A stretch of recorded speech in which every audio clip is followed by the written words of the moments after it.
Rudnici Mrkog uglja Banovići iza sebe imaju još jednu uspješnu godinu. Proizvodnja uglja ostvarena je sa 98%, a na otkrivci sa oko 103%. U 2017. godini dobit društva veća je od 6 miliona konvertibilnih maraka, a zabilježene su i značajne investicije. Kada su u pitanju investicije, u prošloj godini je investirano u opremu i pomoćnu mehanizaciju negdje oko 9 miliona i 200 hiljada i to u cijelosti iz sopstvenih sredstava rudnika. Nabavljeni su kombajni, buldozeri, viljuškari, motori i tako dalje. Projekat termoelektrane u Banovićima nije stao, nalazi se u završnoj fazi i trenutno se radi na usaglašavanju ugovora o finansiranju 15% vrijednosti projekta, rekao je direktor Čergić. Dugo traje iz razloga što se politika umiješala u donošenje ovakvih odluka.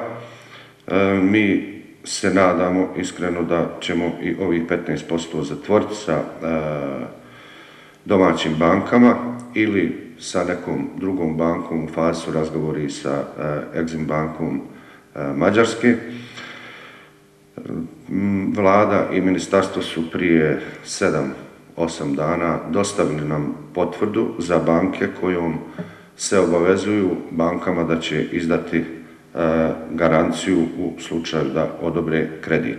Ohrabrujuće je to da je naš kineski partner do sad potrošio blizu 20 miliona eura i da i oni sa svoje strane vrše pritisak na politiku da se otkoči i da ovaj projekat može da uđe u završnu fazu. U rudnicima Mrkog uglja Banovići nastavljena je i praksa zapošljavanja radnika. U prošloj godini zaposleno su 263 nova radnika, a trenutno je u proceduri prijem novih 100 radnika.